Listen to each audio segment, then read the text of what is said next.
ലോകത്തിൻ്റെ പല ഭാഗങ്ങളിലും സംഘർഷങ്ങൾ വലിയ തോതിൽ രൂപപ്പെട്ടു വരുന്ന സാഹചര്യമുണ്ട്. എന്ന് വെച്ചാൽ ഇപ്പോൾ യൂറോപ്പിലാണെങ്കിലും യൂറോപ്യൻ രാജ്യങ്ങൾ പറയുന്നത് ഏകദേശം 2030 കൂടിയിട്ട് റഷ്യയുമായിട്ട് തീർച്ചയായിട്ടും ഒരു യുദ്ധത്തിലേക്ക് പോകേണ്ടി വരുമെന്നാണ്. അതിന് മുന്നൊരുക്കമായിട്ടുള്ള ഇപ്പം ജർമ്മനിയിലൊക്കെ വലിയ തോതിൽ സൈനിക അഭ്യാസങ്ങൾ നടന്നുകൊണ്ടിരിക്കുന്ന സാഹചര്യമുണ്ട് ജർമ്മനി അടക്കമുള്ള രാജ്യങ്ങളിൽ. അതുപോലെ തന്നെ ബ്രിട്ടൻ ആണെങ്കിലും ഒരുപാട് ഫാക്ടറികൾ, പുതിയ ഫാക്ടറികൾ നിർമ്മിച്ചു. ഏകദേശം എനിക്ക് തോന്നുന്നു 19ഓളം പുതിയ ഫാക്ടറികൾ അവർ അമ്യൂണീഷൻസ് ഉണ്ടാക്കാൻ വേണ്ടി മാത്രം ഇപ്പം നിർമ്മിക്കുന്ന ഒരു സാഹചര്യമുണ്ട്. എന്ന് വെച്ചാൽ അവർ തീർച്ചപ്പെടുത്തി പറയുന്ന ഒരു സാഹചര്യമുണ്ട് 2030 റഷ്യയുമായിട്ട് യുദ്ധത്തിലേക്ക് പോകേണ്ടി വരും. ഒരു പക്ഷേ അതിന് മുന്നേ തന്നെ പോകേണ്ട സാഹചര്യം ഉണ്ടാകുന്നു.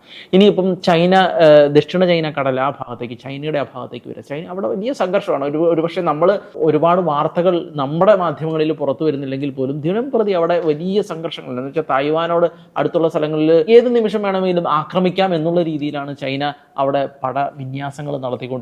അതുപോലെ ജപ്പാനുമായിട്ട് വളരെ വലിയ സംഘർഷങ്ങൾ ഈ കഴിഞ്ഞ ദിവസം ജപ്പാന് വേണ്ടിയിട്ടൊരു വീഡിയോ തന്നെ ചൈനീസ് സൈന്യം ഒരു അഭ്യാസം നടത്തുന്നതിൻ്റെ വീഡിയോ തന്നെ അവർ പുറത്തിറക്കുന്ന സാഹചര്യം ഉണ്ടായിരുന്നു ജപ്പാന് മുന്നറിയിപ്പായിട്ട്. എന്ന് വെച്ചാൽ ഈ മേഖലകളെല്ലാം വളരെ വലിയ സംഘർഷത്തിലൂടെയാണ്. അങ്ങനെയുള്ള ഒരു സംഘർഷത്തിൽ നിന്നാണ് ഇപ്പം മിഡിൽ ഈസ്റ്റ് നമ്മൾ പറയേണ്ടത്. നമുക്കറിയാം എത്ര വലിയ സംഘർഷങ്ങളിലൂടെയാണ് കടന്നു പോകുന്നത് എന്നുള്ളത്.